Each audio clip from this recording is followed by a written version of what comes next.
ध्यानाभ्यास के लिए कृपया नेत्रों को बंद कर लीजिए।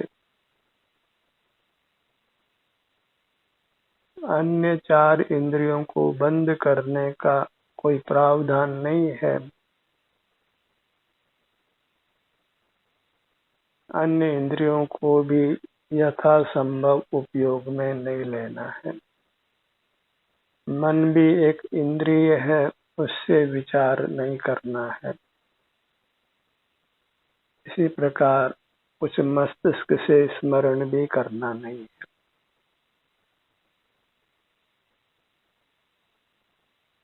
ये कार्य सब मूर्त काया की सहाय से होते हैं, स्वाधीनता से नहीं होते, क्योंकि वे वास्तव में हमारे स्वभाव नहीं है।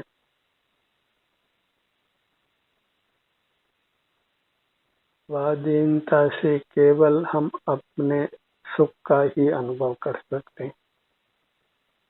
जो स्वास्थ्य की स्थिति है वही स्वाधीनता से अनुभव में ली जा सकती है, और वही एकांततः मोक्ष का मार्ग है। स्वाधीन काम करने से ही जीव स्वाधीन होता है, पराधीन काम करने से पराधीन होता है। जितना भी इंद्रिय व्यापार है, मन का व्यापार है, वचन का व्यापार है, काय चेष्टा है, ये सब मूर्त काया की सहाय से होने वाले काम हैं, और ये सब के सब जीव के स्वभाव नहीं है। इन सब का निरोध कीजिए। जीव का स्वभाव बस अपने सुख का अनुभव करना है, जो स्वाधीनता से होता है।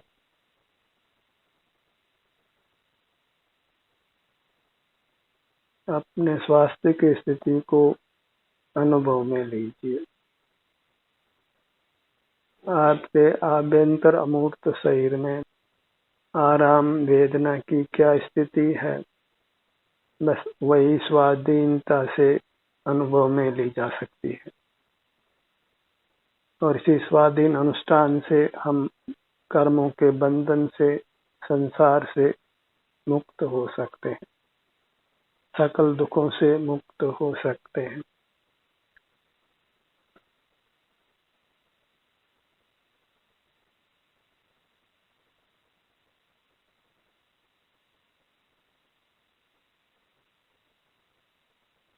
काम इतना ही करना है कि अपने स्वास्थ्य की स्थिति को अंतर्दृष्टि से अनुभव में लेना है,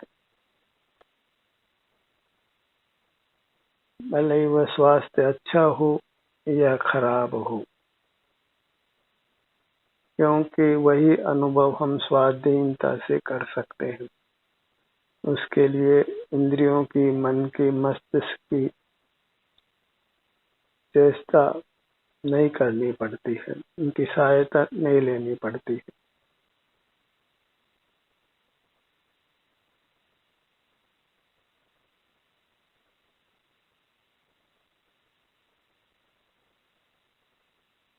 सबसे प्रथम तो संसार से मुक्त होने की चाह पैदा करिए, जन्म मरण से मुक्त होने की चाह पैदा करिए,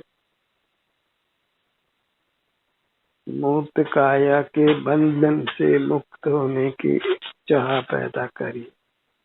और जब मूर्त काया नहीं होती तो फिर मूर्त काया की सहाय से होने वाले कोई काम भी नहीं होते, और उसके लिए हमें तत्पर होना होगा। जब हम अंतर्दृष्टि करते हैं तो न मूर्त पदार्थों को देखते हैं, न सूंघते हैं, न चखते हैं, न छूते हैं, न आवाज को सुनते हैं, न कुछ बोलते हैं, न कुछ हिलते डुलते हैं।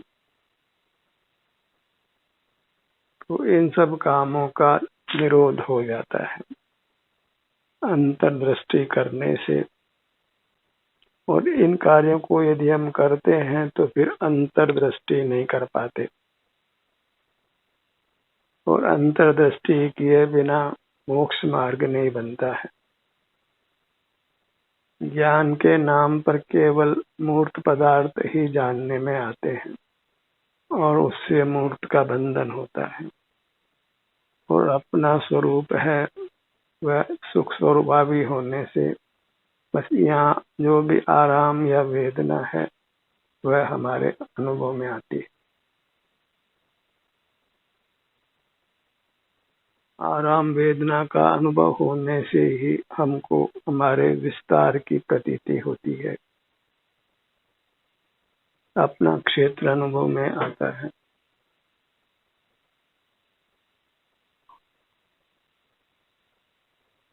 जो मूर्त रूप है वह हमारा रूप नहीं है। लोगों को फोटोग्राफी का बहुत इंटरेस्ट होता है, पर उनको ये खबर ही नहीं है कि फोटो जीव की आती नहीं है कैमरे में। जीव अमूर्त है और वह कैमरे का विषय नहीं है। कैमरे का विषय मूर्त पदार्थ है, फोटो भी मूर्त है, वह सब अचेतन का जड़ का ही स्वरूप है और उसमें अपनापन करना योग्य नहीं है।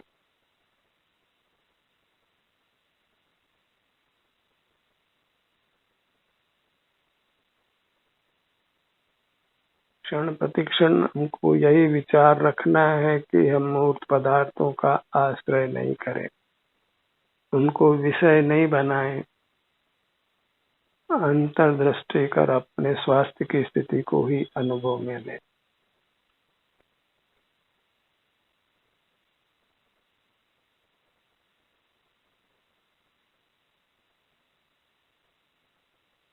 एक स्वावलंबन कहो कि स्वानुभव कहो, स्वसंवेदन कहो, अपने स्वास्थ्य की स्थिति को अनुभव में लेना कहो, इतना ही मोक्ष का मार्ग है और ये स्वाधीनता से होता है। परमात्मा जो संसार से मुक्त हो गए हैं उनके पास मूर्त काया नहीं होती, तो फिर न उनको इंद्रिय व्यापार होता है, न मन का व्यापार होता है, न वचन चेष्टा होती है, न काय चेष्टा होती है। अत्यंत स्थिर वे अपने उत्तम सुख का ही अनुभव करते हैं, वह अनुभव भी उनको स्वतः ही होता है और इस प्रकार वे सर्व दुखों से मुक्त रहते हैं।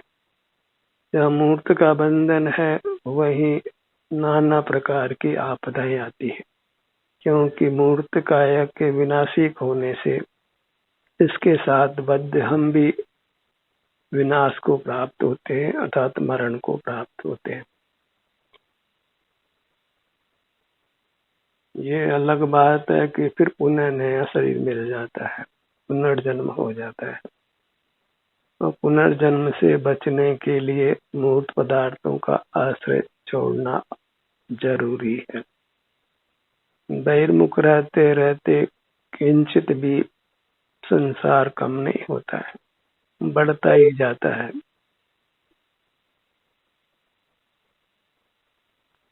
मोक्ष प्राप्ति में केवल अपनी ही शरण है, अपने सन्मुख रहना ही है, कुछ विकल्प नहीं करना है। ज्ञान सविकल्प है तो ज्ञान भी करना नहीं है।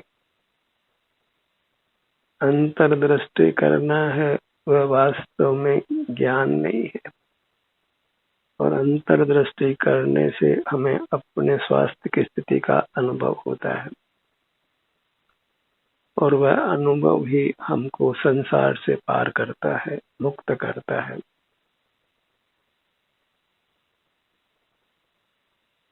स्वानुभव ही संसार सागर को पार करने के लिए जहाज का काम करता है।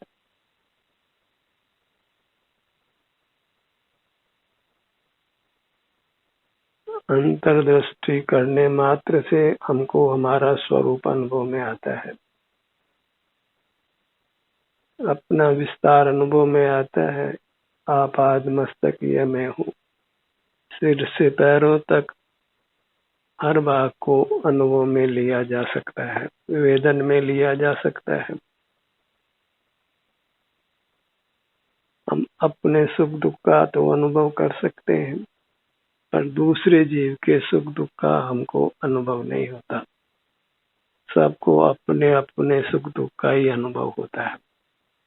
जो जितना स्वस्थ है उतना ही अधिक सुख का अनुभव उसको अंतरंग में होता है।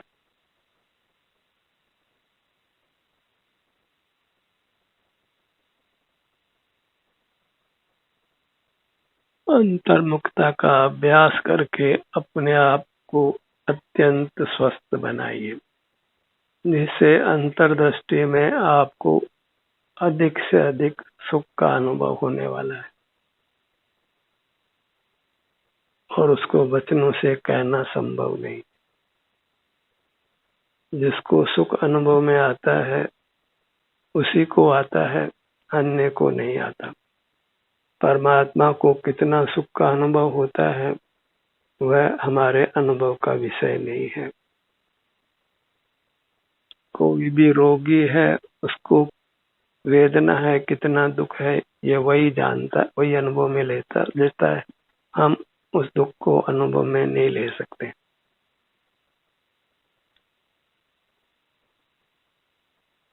परमात्मा में केवल अपने सुख का अनुभव करने की ही सामर्थ्य है और वह सामर्थ्य अपने आप में पूर्ण है। इससे अधिक सामर्थ्य की परमात्मा को आवश्यकता भी नहीं है, क्योंकि अन्य जो भी शक्तियां हैं वो मूर्त की सहाय से होने से सब की सब चिद विकार है और कोई भी विकार परमात्मा को होता नहीं है। मोक्ष मार्ग में सबसे बड़ी बाधा है कि हम परमात्मा के स्वरूप को यथार्थ नहीं जानते।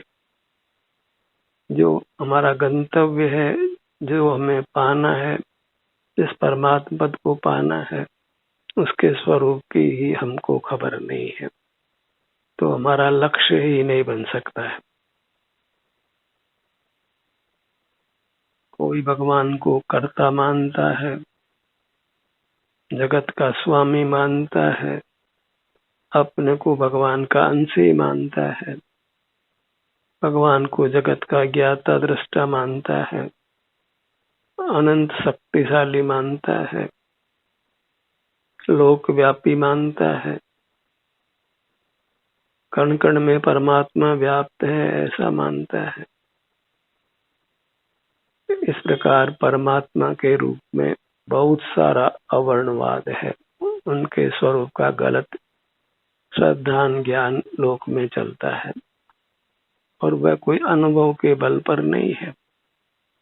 इस रूप से परमात्मा को किसी ने देखा नहीं है, बस पढ़ा लिखा ही, सुना हुआ ही प्रमाण करके मानता है।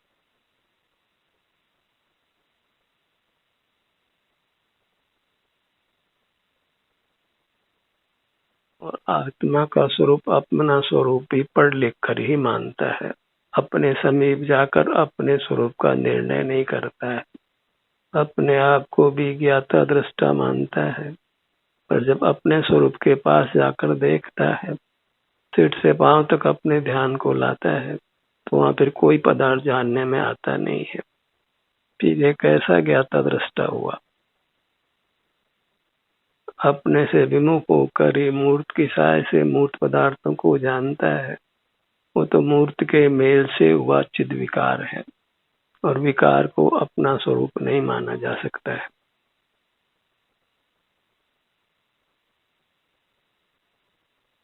जैसे अग्नि के संयोग से पानी गर्म होता है, उबलता है, लेकिन जो पानी की गर्माश है वह वास्तव में पानी का स्वरूप नहीं है।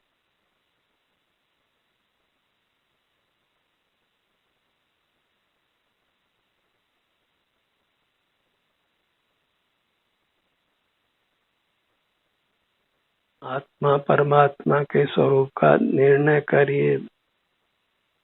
आत्मा माने हम, परमात्मा माने जो कर्मों के बंधन से मुक्त हो गए हैं। ऐसे आत्मा परमात्मा दोनों ही सुख स्वभाव वाले हैं। परमात्मा ने अपना सुख स्वभाव प्रकट कर लिया है और हमें तो वास्तव में अपने सुख स्वभाव की खबर ही नहीं है। बार ही बार जीते हैं, अपने से विमुख जीते हैं। परमात्मा तो दिखते नहीं, अपना आत्मा को अनुभव में लेने का ये प्रयत्न करता नहीं है। बस आत्मा की बातें ही बातें हैं और अपने स्वरूप को जो इंद्रिय गोचर मूर्त शरीर है वही अपना स्वरूप मानता है। अन्य जीवों का स्वरूप भी वही मानता है। तो मूर्त के सहाय से जो काम होते हैं उनको अपना ही गुण मानता है, अपनी शक्ति मानता है। इस प्रकार सारा कुछ विपरीत श्रद्धान चलता है, असत्य श्रद्धान चलता है। तो जहाँ असत्य श्रद्धान ज्ञान होता है तो उसके साथ ध्यान फलित नहीं होता है।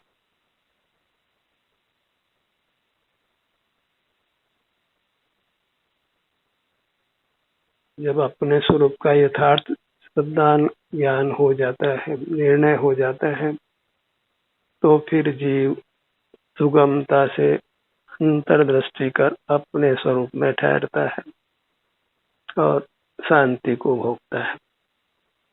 मोक्ष मार्ग को अब तलाशना नहीं होता है, बस मोक्ष मार्ग पर चलना होता है। अधिकांश जीवों को, क्या लगभग सब जीवों को तो मोक्ष मार्ग की खबर ही नहीं है। तो बाहर में धन को अर्जित करना, यश को अर्जित करना, अन्य बाहर की उपलब्धियों को पाने का प्रयत्न करना, इसी में वह अपनी इतिश्री मानता है और इनमें कुछ सफलता पा लेता है तो हर्षित होता है। पर इससे कोई रोग आदि, जन्म मरण आदि के दुखों से बचता नहीं है और उसको ऐसा विश्वास भी नहीं होता है कि इनसे बचा भी जा सकता है। अपने अनुभव के द्वारा हम जन्म, जरा, मृत्यु आदि सब दुखों से अपने आप को बचा सकते हैं।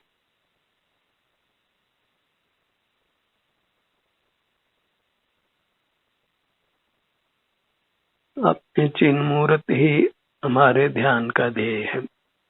यही हमारा तीर्थ है, यही हमारा देव है, यही हमारा गुरु है, यही हमारा शास्त्र है, तीर्थ है, सर्वस्व है।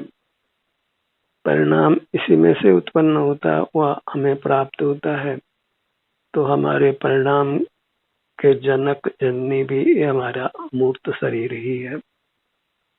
जो सुख मिलता है वह इसी में से मिलता है। तो आनंद का दाता हमारी अपनी अमूर्त काया ही है। तो ऐसे अमूर्त काया के प्रति ही संपूर्ण समर्पण चाहिए, इसी की अपार भक्ति चाहिए। जो अपनी अमूर्त काया है वह हम ही हैं, इसलिए अपनी ही अपार भक्ति चाहिए। अपनी भक्ति ही परमात्मा की भक्ति है, क्योंकि जो बाहर परमात्मा है वो तुम्हारे ज्ञान के विषय कभी बन सकते नहीं है और अपनी मूर्त भी वास्तव में ज्ञान का विषय नहीं है। केवल या सुख दुख होने से संवेदन का, अनुभव का विषय है और उसी अनुभव से हम संसार दुखों से मुक्त होते हैं।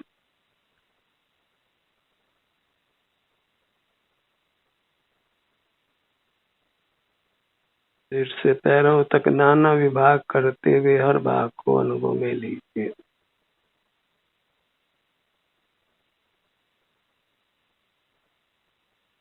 और ये स्वसन्मुख होना वास्तव में अत्यंत यत्न साध्य है,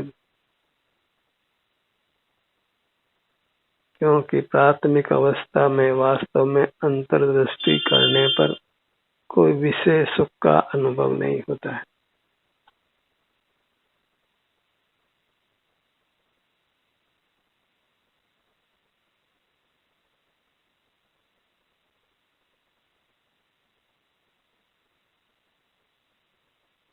जैसे मूर्त काया में नाना मूर्त अंगोपांग है, ऐसे ही हमारी अमूर्त काया में नाना अंगोपांग है, और दोनों मिले होने से मूर्त काया के अंगोपांगों के जो नाम हैं वही हमारे अमूर्त अंगोपांगों के नाम हैं। उद्गल की रचना भी शरीर कहलाती है और हमारे आत्म प्रदेशों की रचना भी शरीर ही कहलाती है।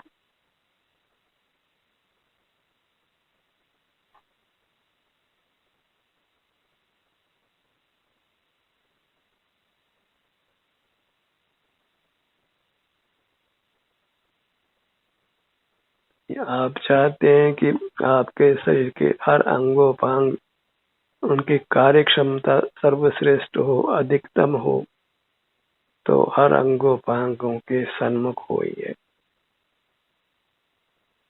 हर अंग स्वस्थ रहे, क्रियाशील रहे, वहाँ सुख का भी अनुभव हो और कदाचित बहिर्मुखता हो, अनिवार्यता हो, तो हमारे अंगोपांग हमें इष्ट की प्राप्ति में सहयोग देते हैं, सहकारी होते हैं।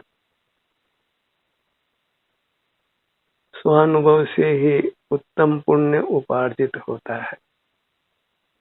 जो संचित प्रकृतियां हैं, भले पाप रूप हो, वे पुण्य में बदलती हैं। तो पुण्य रूप प्रकृतियां हैं तो उनका रस भी, उनका अनुभाग भी बढ़ जाता है, तो बाहर भी फिर उत्तरोत्तर अधिक सुखद संयोग प्राप्त होते हैं। कल्पनातीत सुख की प्राप्ति होती है।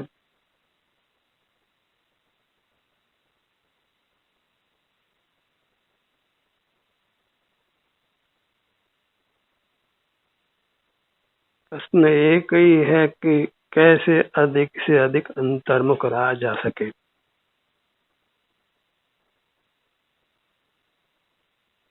मन जो चंचल होकर बहिर्मुख होता है तो उसको कैसे रोका जा सके।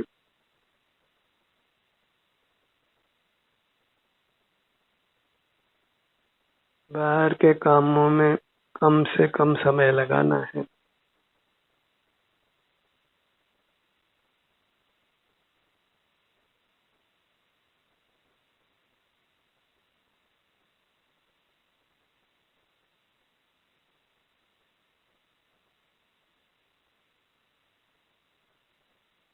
जैसे भी आप सुगमता से अंतर्मुख रह सके, अपने सन्मुख रह सके, अपने काया के क्षेत्र में ही उपस्थित रह सके, वह सब चेष्टा हमको करनी है।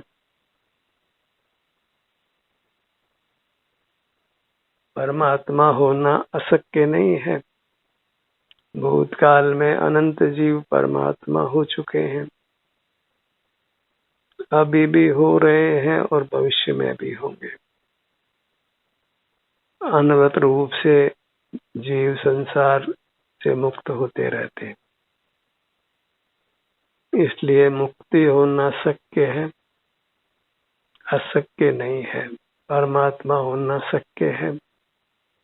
अनंत जीव पूर्व में परमात्मा हो चुके हैं और हम भी परमात्मा हो सकते हैं।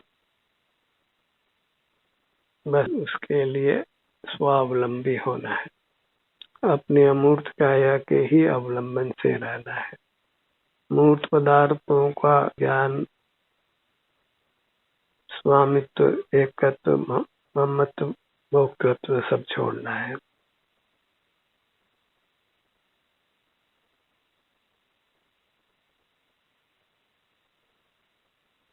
जब अपने सन्मुख होते हैं तो फिर कोई भी ज्ञान का विकल्प नहीं होता है, कोई मन का विचार नहीं होता है, और वही एक आदर्श स्थिति है। अंतर्मुख होने पर काय चेष्टा को भी विराम लगती है।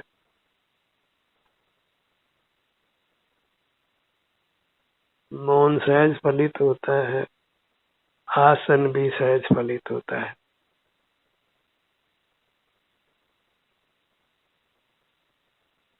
लोक संज्ञा से हम मुक्त होते हैं। लोग क्या कहेगा ऐसी चिंता नहीं होती है।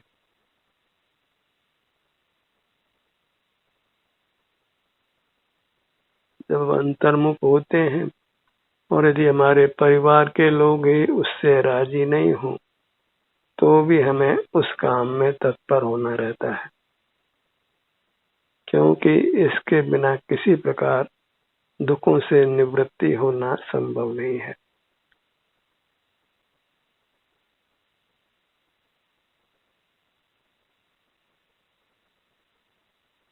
अपने चिन्ह मूर्त ही वास्तव में जिन बिंब है जो अकृत्रिम है।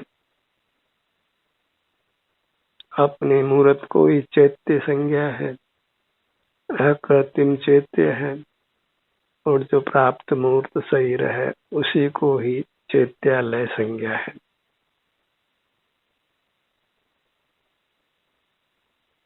भगवान की प्रतिमा दर्शनीय है, पर उसके लिए केवल अपने सन्मुख होना होता है, क्योंकि अंतरंग में केवल अपने परमात्मा की प्रतिमा ही अनुभव में ली जा सकती है। परमात्मा या आत्मा संवेदन गम्य है और वह अपना आत्मा परमात्मा है। अन्य जीव संवेदन गम्य नहीं है, इंद्रिय गम्य भी नहीं है। जो जानने में आता है वह एकांत अचेतन है, मूर्त है।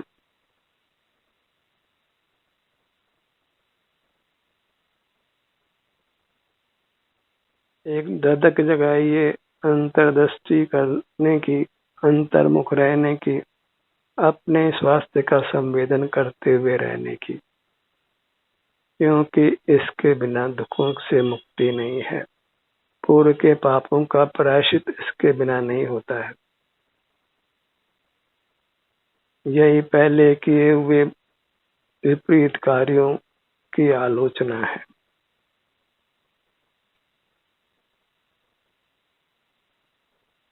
यही त्याग है, यही संयम है, यही शील है, यही चारित्र है, यही धर्म है। इसको अत्यंत प्रमोद से स्वीकार कर जीवन में अपनाइए। ध्यान का ये सत्र यही समाप्त होता है।